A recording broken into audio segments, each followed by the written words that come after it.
Un service de designer, de peintre, de déco, un nouveau revêtement plancher, plein d'accessoires de rangement, des outils. Puis plein d'autres affaires qui vont faire que tu vas donc bien être heureux dans ton garage. Jusqu'au 21 avril. On pine ton garage. Une collaboration Polysurface, Richard et compagnie, Urban Déco Benjamin Moore, Spacer, accessoires d'auto nordique et Radio X. Pine ton garage. Radio X. Radio X. 5 à 7.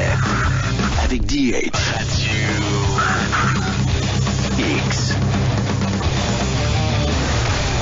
Ouais, définitivement, ça se passe aux États-Unis cette semaine. Ça a été une grosse semaine émotive pour eux et c'est loin d'être terminé parce que, bon, à Boston, on cherche toujours le type, là. Hey, peut-être juste vous dire que suite au point de presse de la police de Boston, l'interdiction de sortir est levée.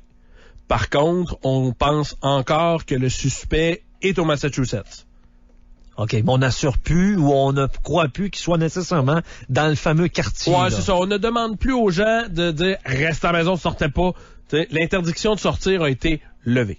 Mais évidemment, on dit aux gens de rester prudents. Bon, on s'entend qu'on est Gros bon sens. Oui, on est sur le qui-vive encore dans ce coin-là, au Massachusetts. Absolument. Et on est aussi sur le qui-vive au Texas, parce qu'on en a moins parlé cette semaine, Marc-André. Moi, le dernier bilan me donne 14 morts à West au Texas. Mais ce qui arrive, c'est qu'il y a tellement de personnes disparues dont on n'a pas la trace encore. Encore 60 personnes qui manquent au compte. Là. Bon, on s'entend, ça a eu lieu quand, l'explosion? Ça a eu lieu mercredi. Mercredi, on est vendredi, ça fait 48 heures. Fait que si on n'a pas de nouvelles de ces gens-là depuis 48 heures, je m'attends peut-être pas à ce qu'on en retrouve tant que ça. C'est désolant, on s'entend là-dessus. Absolument.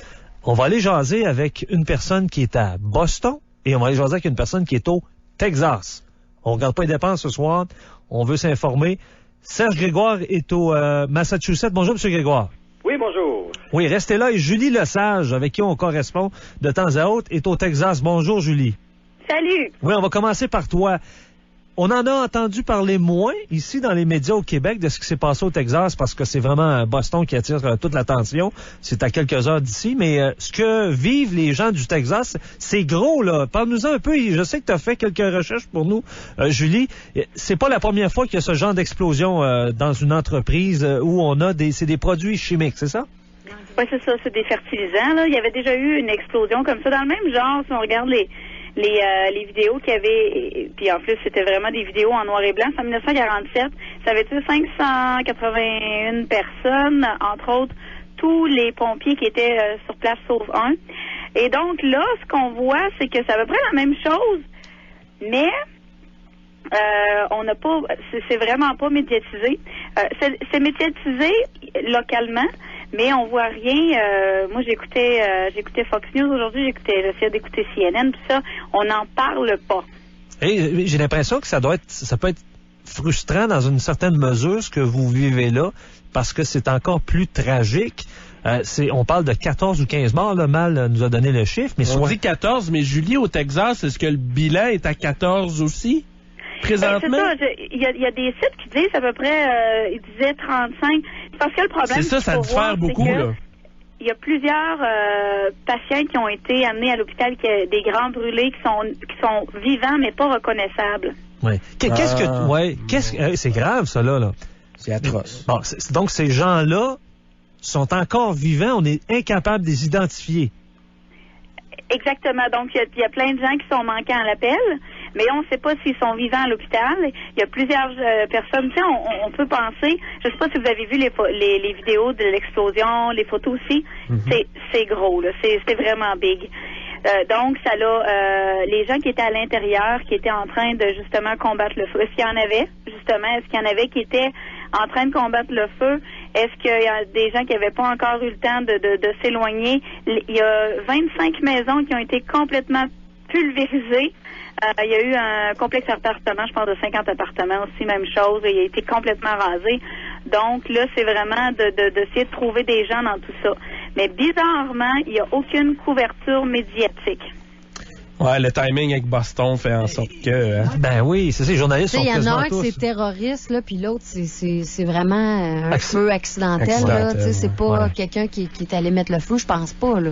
Ouais, est-ce qu'on soupçonne un acte criminel ou pas, Julie? Encore une fois, la compagnie elle-même dit que c'était impossible qu'un accident comme ça arrive. mais on n'a absolument aucune conclusion à ça. Ben, on va probablement en avoir plus tard, là, quand ils vont avoir fini de faire les investigations et tout ça. Mais pour l'instant, la compagnie dit que un truc comme ça, c'était impossible que ça arrive. Mais ça va quand même être la panique, j'imagine. Tu essaies de prendre contact avec ta famille, sachant qu'ils ont une résidence près de l'entreprise. Une quarantaine de maisons, tu me dis, ont été soufflées là, avec l'explosion. Ça va vraiment être bordélique en ce moment au Texas. Julie, tu restes là. On va aller rejoindre Serge Grégoire, qui, lui, est chercheur en cardiologie au General Hospital. C'est au Massachusetts. C'est à Boston même, Monsieur Grégoire, c'est ça? Exact. Bon. Quel genre de semaine vous vivez, vous? Je pense que depuis que vous êtes là, c'est de loin là, l'événement le plus tragique. Oui, en effet. C'était une semaine de fou. On savait pas tout ce qui se passait. Il y avait beaucoup de confusion. Les gens paniquaient. Il y avait de l'armée dans la ville. Il y avait des policiers. Il y avait les Marines. C'était une zone de guerre, on dirait. Mais c'était surtout la confusion qui régnait. On savait pas trop ce qui se passait. La version officielle, on dirait qu'elle changeait de jour en jour, d'heure en heure. Donc, c'était une semaine assez intense pour nous. Est-ce que au General Hospital, vous avez reçu des blessés? Oui, on a reçu plusieurs, en effet, lundi. On a reçu probablement la plupart, je dirais. On a reçu beaucoup. Bon. Et lundi, c'était intense à l'hôpital. Ils fouillaient tous les sacs. Ils regardaient les identités de toutes les personnes qui rentraient. C'était très...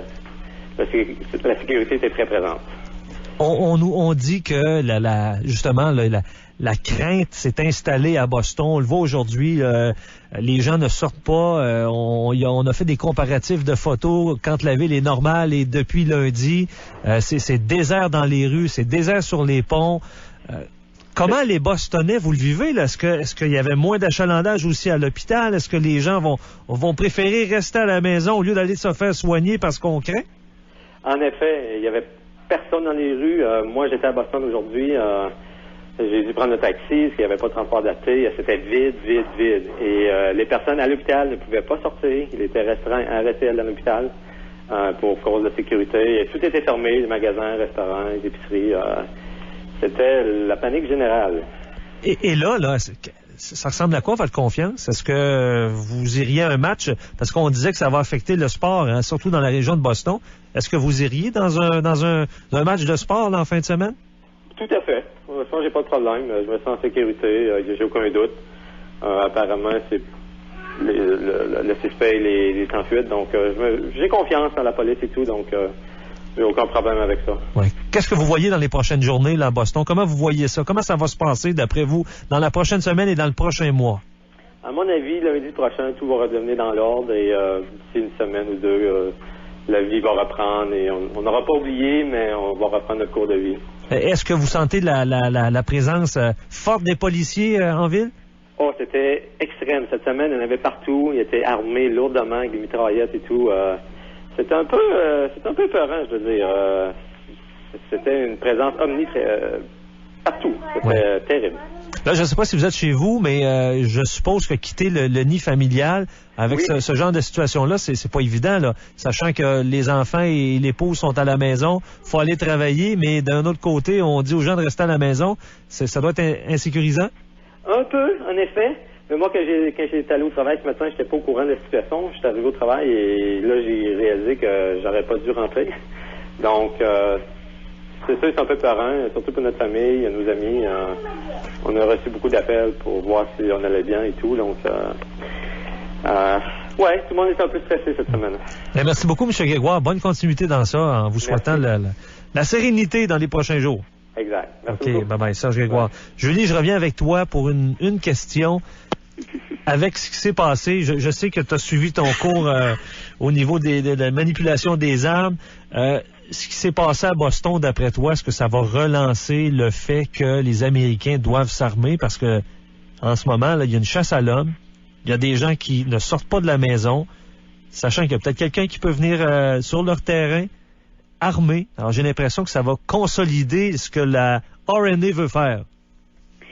Ben, c'est sûr que c'est ce que j'entends, là, c'est ce qu'on me dit, puis ça, on l'entend depuis longtemps. Hein. Tant qu'il va y avoir des fous en liberté, on va être capable de se défendre parce que, bon, la police, elle peut pas te suivre partout.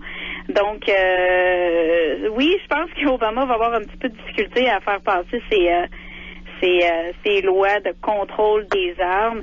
Puis même encore là, tu sais, c'est tellement drôle. Mais il voulait parce que empêcher tout le monde les pense que fous d'avoir je suis des armes, là. Tu sais, je comprends pas pourquoi ça n'a pas passé. Il voulait empêcher les fous d'avoir des armes.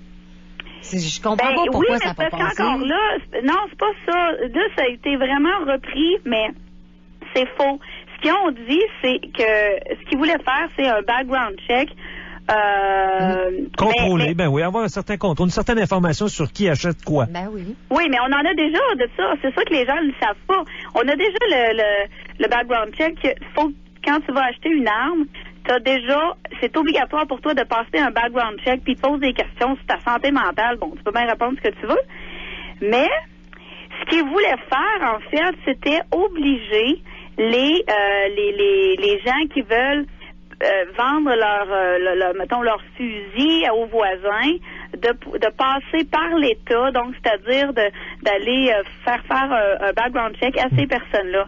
Mais en même temps, on le sait tous que les criminels, là, ils sont pas légaux, ils vont pas faire le background check, ils vont pas dire je vais aller faire mon background check, tu sais, je le sais que je suis illégal, fait que je vais aller en faire un.